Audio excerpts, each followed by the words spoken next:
whenever I get a question about someone asking me about recommendation letters, like, hey, Dr. Femi, where can I get strong recommendation letters from? And it's not even strong recommendation letters, it's just where to get them in general, right? Because how you get strong ones depends on your relationship with the person. But I always suggest three recommendation letters, right? And it's not just three recommendation letters for medical school per se, it's more for any professional school, really. There's three types of recommendation letters you need. Well, three different types of people you want writing these recommendation letters. So the first one is going to be an academic letter, right? You want someone that has been able to observe you and, interact with you in an academic setting that can speak to your academic success, your knowledge, how you are in a classroom, how you are listening, paying attention, how you are performing academically. This is usually a professor. It can be a teacher, sometimes it can be a tutor, sometimes it can be what's it called, a TA, right? It can even be an advisor sometimes, honestly. But you need someone to speak on your academic success because all that's going to, help the school that you're applying to understand is how do you do when it comes to academics? Because at the end of the day, we know that in the real world, when you're practicing whatever you're practicing, um, it's not always about academics. A lot of it's social skills, how you navigate with a team, blah, blah, blah. But the point is to get those degrees, to get those certifications, you need to have a certain level of academic achievement. You need to be able to pass some exams. So we need someone that can speak to your ability to do so. And ideally, don't choose someone that you've never interacted with before or like in a large scale classroom that you've only sent emails. Request somebody that you've actually, had a face to face conversation. Ideally, maybe at least three times. So that way they can actually put a face to your name and they can say, hey, I know this person. And even if they don't know you really, really well, if you're in a classroom full of, I don't know, 150 students and you're just sending emails to them, your teacher's not going to know you. But in a classroom of 150 students, right, and you've met the teacher, the professor, maybe like, two or three times, that's probably two or three times more than half the class, probably 80% of the class, because most of the time the students aren't really reaching out to the professors, at least face to face. So meet with them like, two, three times so they can put a face to your name. You'll be surprised how quickly they can remember your face when you show up to their office hours, etc. But the point is, that is going to be your first letter of recommendation, an academic letter of recommendation. Now, your second one needs to be a person that can speak towards your interest in the field that you're applying to, right? Now, so if you're applying to medical school, you need a recommendation letter, ideally from a physician. If you're going to dental school, from a dentist, PA school, from a PA, nursing school, from a nurse, right? Or someone who's working in a nursing capacity. This is going to be the person that doesn't really speak to your academic achievement or success, but this is someone that's going to speak to your level of interest in this field. How dedicated are you to learning more about this field, expanding your knowledge on this field, and your commitment to the field?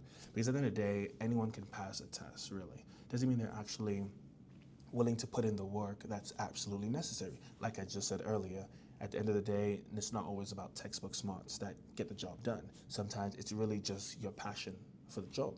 It's your passion for the job, your commitment and dedication to, achieving whatever desired goal you want in this field. Compassion for your patients in this medical sense, right? So we need someone that's likely in that field that can attest to that. So most people, that's why you get into shadowing, you get into volunteering. You meet someone that's doing what you want to do and that can attest and speak on your behalf that, hey, this student who's applying, they're a really good student. You should take them into your program, right? All right. And obviously this is someone that you've met ideally 2, 3 times yet again, but not just in like a 5-minute passing. This is someone that you've, had extensive conversation with. Maybe it's over the phone. Maybe this one might be through email, but at least one time in person if you want it to really count, because these people who are in their professional lives, they're so far removed from school that they have so many other responsibilities and things that they do on their day-to-day. They need to see you at least once or twice. Obviously, if they're busy, they might not be able to see you twice, but at least see you one time, and then you stay in communication, whether it's through email, through text, through phone call, whatever have you. All right, and so now your third letter of recommendation. This, I think, is very important as well. It has to be from someone who knows you outside of an academic setting and outside of an interest level setting. So this is someone that you know personally, based off of not your interest in medicine or whatever field you're going into, not because of your schools or grades, but personally. Maybe, and I say personally, meaning this can be someone that knows you personally since you were growing up as a child, who can speak to your character, or someone that knows you based off of your personal interests, meaning if you play basketball, get your coach, right? If you are in a band, get the director of the band to speak to your abilities. This is the time where if you do kung fu, or you're like a karate person and you have a black belt or whatever belt you have your karate instructor write a recommendation letter. This is going to let us know, us being the admissions committee, it lets us know who you are as a person and what do you spend your time doing in general. You know, how do people outside of your area of interest view you? And that's also just as important as the other two, because this person who's writing this letter probably knows you more than your professor does, or the person that you've been shadowing or being mentored by. This person knows you based on what you and how you are in an unprofessional setting. This person is probably the best person to speak to your character, right? And I know some people say they've asked their neighbor who's seen them grow up as a child, which is not bad too, especially because your neighbor probably knows you really, really well and can speak to it. But you have to remember too, your neighbor doesn't always see you do your day to day. Yeah, they've seen you, hey, how you doing? How's the weather? Because the weather's good. That, that kind of interaction. Oh, you're picking up groceries. Let me help your groceries into the house. That's kind of it. It's really just, minimal conversation, not really meaningful, versus you take your time to go to a yoga studio, a Pilates course, or you're surfing, or you're cooking and you actually get cooking classes. You have a cooking instructor, stuff like that. Even a personal trainer too can speak on your behalf. The point is, someone that knows you and can speak to you when you are very relaxed, when you are calm, when you're in your Zen mode, when you are in your competitive mode, when you're in your peak interest mode outside of the academic / area of interest that you are trying to apply to. That's what we need. And so the reason, by doing those 3 different letters of recommendation, you're pretty diverse, right? I know how you are academically, I know how dedicated you are to this field, and I know who you are as a person. And so you need to choose these people carefully. And the thing is, you never want to wait until it's the end or towards the end of your pre-med journey before you find these people, right? At the end of the day, if you have a teacher who you took a chemistry course, maybe in, freshman year of college, ask them right away. Be like, hey, can you please write me a letter of recommendation? And if they send you a letter of recommendation, you can save it on a hard drive or a PDF, or maybe you can even ask them to just save it and that you will be asking for it later because you do plan on applying to medical school, And so if they forget you or, that you want a refresher, just tell them, hey, you saved it under this file and you told me that I can just send you this file and you can search it on your laptop, you'll find it.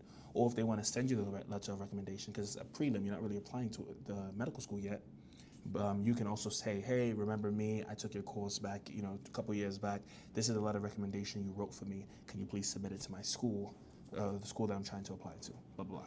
Same thing with your level of interest. The moment you do that interest, you can ask for the letter of recommendation right away. They will write it for you. That's perfectly fine. And then the personal one, honestly, you can be 16 years old and get a personal letter, and it doesn't have to, and obviously, as you grow, you change, the interactions can change, and you want them to tailor that letter to whatever program you're applying to, but at least they have a basis. They have like a blueprint of what they wanted to talk about, things that they enjoyed, and it also serves as a refresher. Like, hey, I know it's been like a few years since we last spoke, but this is what you wrote about me, saying this is the type of person that I am. Do you mind expanding on it and writing maybe an updated letter so that I can submit it to the school that I want? So ultimately, those are the 3 letters of recommendation I think you need. Honestly, you could probably get more. You can double up on, the academic, the interest level, the personal is fine. But as long as you have those 3 letters and it's from those 3 different fields, I think you should be okay. That's really all I have to say about letters of recommendation. Same thing, comments, likes, and subscribe, all that stuff. Ask any questions too. Like I really don't mind making these videos. I enjoy it. So I'm happy to help out however I can. See you guys next time.